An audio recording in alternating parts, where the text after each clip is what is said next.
What's up, guys? This is Gold Gear Zero here with a review of Red Hood and the Outlaws, Volume 1. It's labeled as Redemption.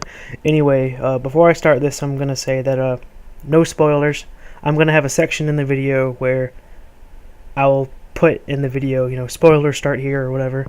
Anyway, so yeah, this is actually my first comic that I've read. I've always wanted to get into comics and stuff. I mean, I always read a ton of manga and whatnot, but I always wanted to get into like DC and Marvel and stuff like that. So this is my first one, and I chose it because, well, I like the Red Hood. I've seen the movie, and I thought Jason Todd's a really interesting character and stuff. I didn't get it for the fan service, but yeah, I'll get to that. Anyway, let's start off with kind of like a description of each character, since this is the first chapter. The main characters are Red Hood, aka Jason Todd, Starfire, and Aresenal, formerly Red Arrow.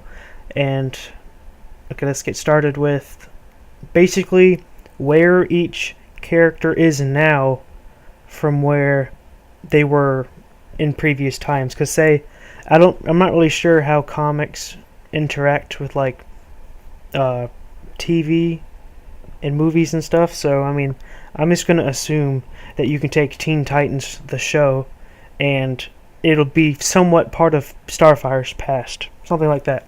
So anyway, let's start off with Aresenal. Arsenal's like really down on his luck. It looks like, because he was about to die.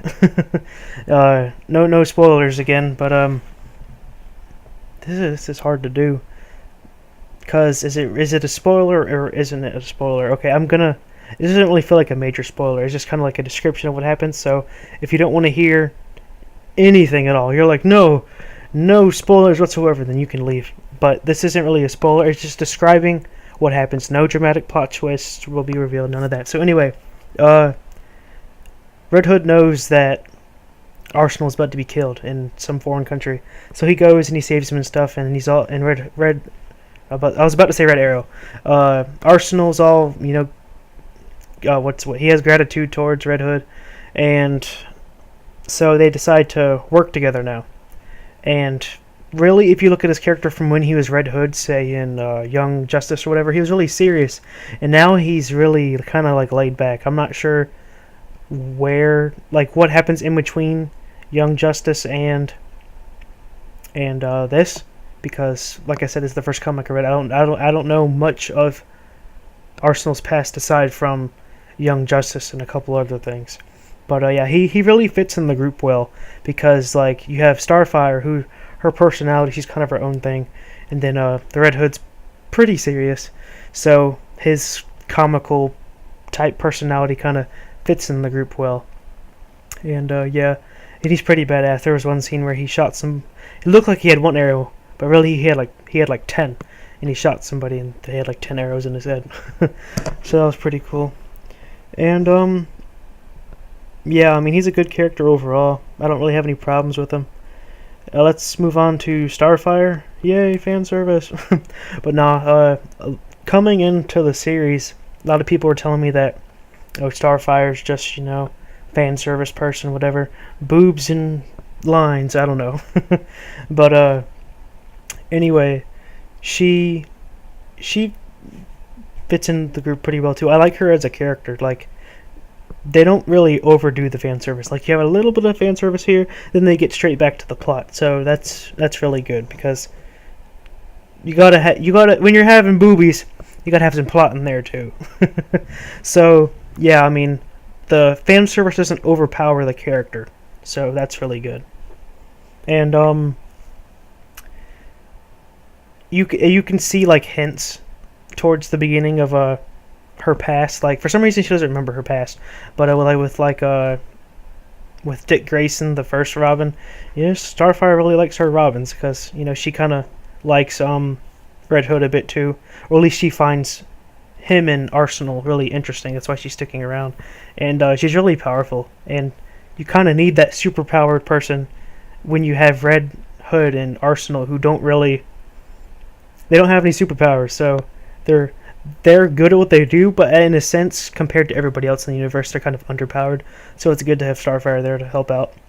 And yeah, and they really stay accurate to her Tamaranian tendencies, so she doesn't really understand a lot of the Earth customs and stuff, and she's indifferent towards a lot of things. So that's another good, unique trait and stuff. So finally, let's move on to Red Hood, and I'm gonna I'm gonna compare him to the movie Red Hood, because this is kind of like at the end of that movie, not a while after that, like soon after that. This is where the volume 1 picks up. So movie, let's say about a year, a couple months. Then we have volume 1. So when at the end of the movie, he was more like a villain, kind of like a crime lord kind of person.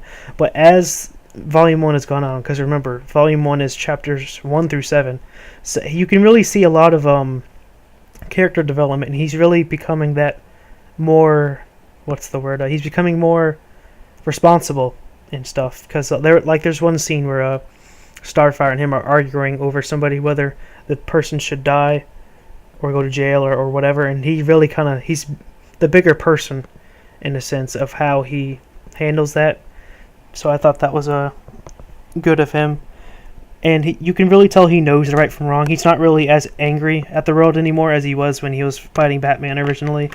And overall, you can really see the character development, and I feel like that's what really drives his character.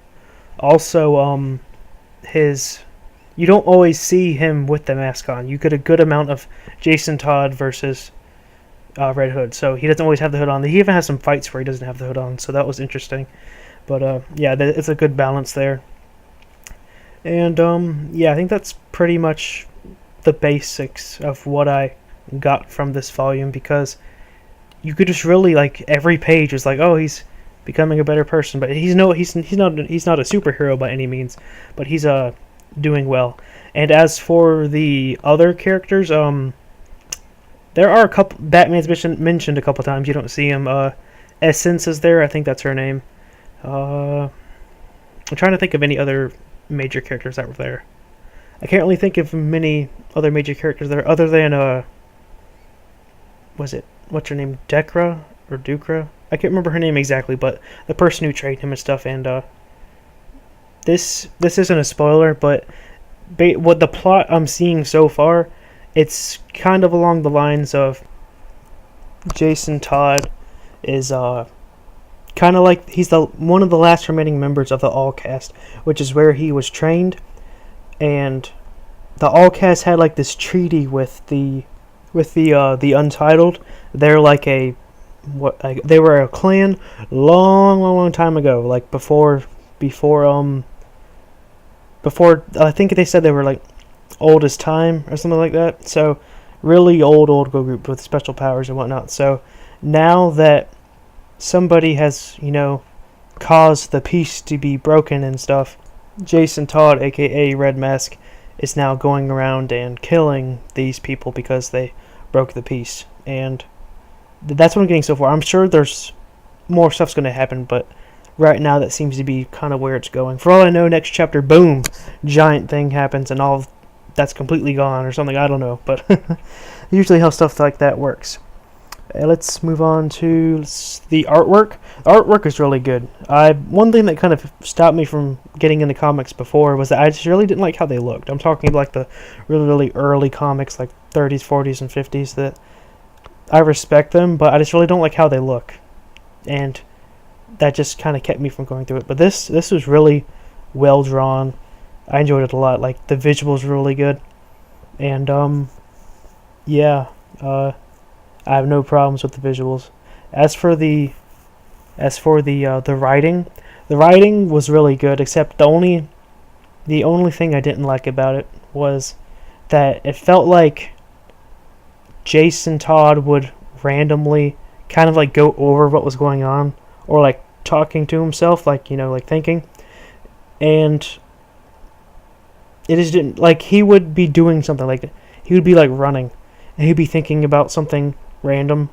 It explains it really well. Like him doing that explains what's going on, but at the same time I feel like they could go about it in a different way, because I don't know, it just felt like at the beginning of a lot of scenes he was just thinking about something.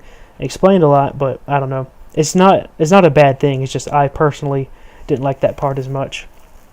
And yeah, it was really good. It's drawn me in.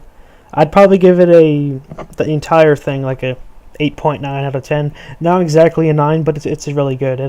It's definitely drawn me into the series. Like right after I made this video, I went out to the comic book store to see if they had Volume 2. They had like the separate chapters, but I don't want to buy that, so I'm gonna have to order Volume 2 eventually. And yeah, I think there are 5 volumes, so it's like 34.